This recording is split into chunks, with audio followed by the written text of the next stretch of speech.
Les deux équipes sont vite bien dans leur match, confiantes en leur jeu, de défense serrée, alors les ouvertures se créent sur remontée de balle, pour Saint-Cyr comme pour Billère. Il reste 12 minutes en première période, 6-5 pour Saint-Cyr, temps mort. François Berthier et ses hommes préparent un coup. C'est le moment de fructifier le bon boulot en défense par des buts. Bouchkara, Pandore, Hernandez Pola, Belianju concrétisent. Plus 4 pour les Noirs à 3 minutes de la mi-temps. La deuxième période s'engage à 11-8. Il y a des moments clés là qu'on manque. Là, on met de la précipitation et puis on donne la possibilité à l'adversaire de revenir dans le match. Le Saint-Cyr-Touraine reste devant un quart d'heure par la magie des portiers Fulop et l'art 2, mais n'assomme pas son adversaire. L'énergie des Palois est récompensée. Billère revient à 17 partout, il reste 10 minutes à jouer. J'aime pas dire qu'on n'y est pas parce que c'est toujours dévaloriser la performance de l'adversaire alors que Saint-Cyr a su aussi nous mettre à 4-5 buts en première mi-temps. Donc ils nous ont épuisés, on a trouvé des ressources en seconde mi-temps, on a manqué d'agressivité surtout en attaque, dans les duels, dans les intervalles, donc je pense que c'était ça qui était préjudiciable. Côté SCT, Hernandez Pola fait des tirs à la limite de la cascade, Billère s'accroche mais Saint-Cyr mène la danse. Avec 3 arrêts pour 3 pénaltys, le jeune Lardeux rentre dans les meilleures dispositions pour tenir les buts. Mais pas pour du stop qu'un coup, cette fois avec la responsabilité des arrêts, des relances. La maison SCT est confiée à un gardien de 20 ans.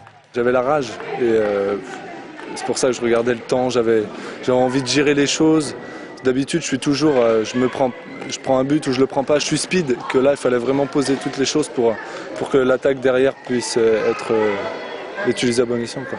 Et pour être devant au score, il faut être solide derrière. C'est un principe primaire au handball. Une leçon après la défaite à Gonfreville. La semaine dernière, on était apathique en défense, on a pris 36 buts, là, on a remis un peu les choses à l'heure, on en prend 19. La différence, elle a été là. Je sais que mon équipe est capable de mettre des buts, mais il faut toujours penser que la défense d'abord, c'est quand même hyper important. À Gonfreville, on était totalement absent. Défense, défense, défense, le SCT a tout à défendre, dont une belle place au classement.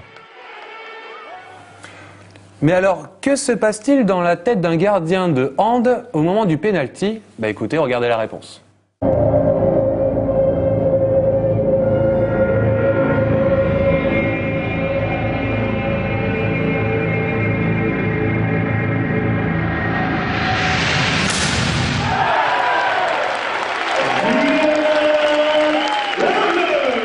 Le tout premier, la tension qui monte.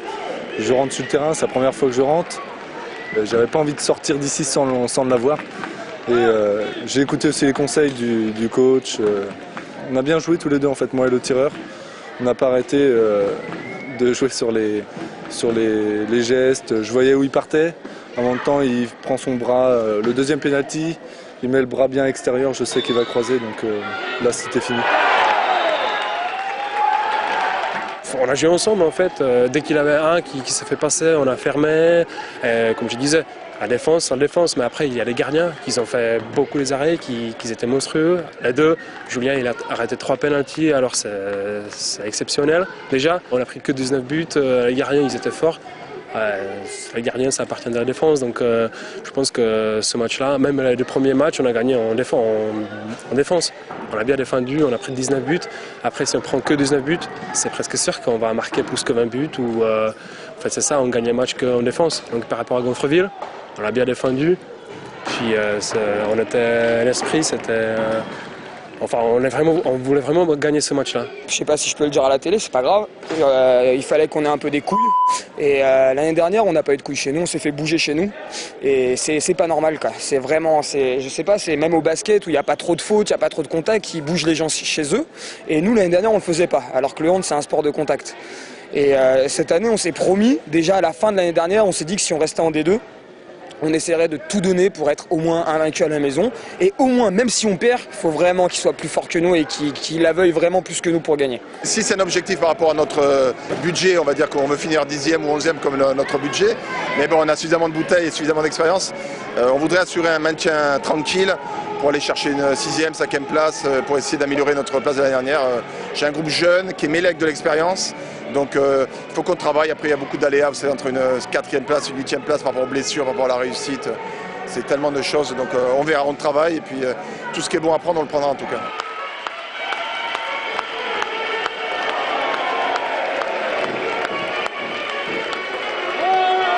on a prouvé à tout le monde qu'on avait notre mot à dire dans cette division 2 et j'espère que notre positionnement au classement va rester le plus longtemps possible et voire mieux si affinité en haut. Mais pour ça, il va falloir se battre encore comme des chameaux pendant 22 matchs et c'est long.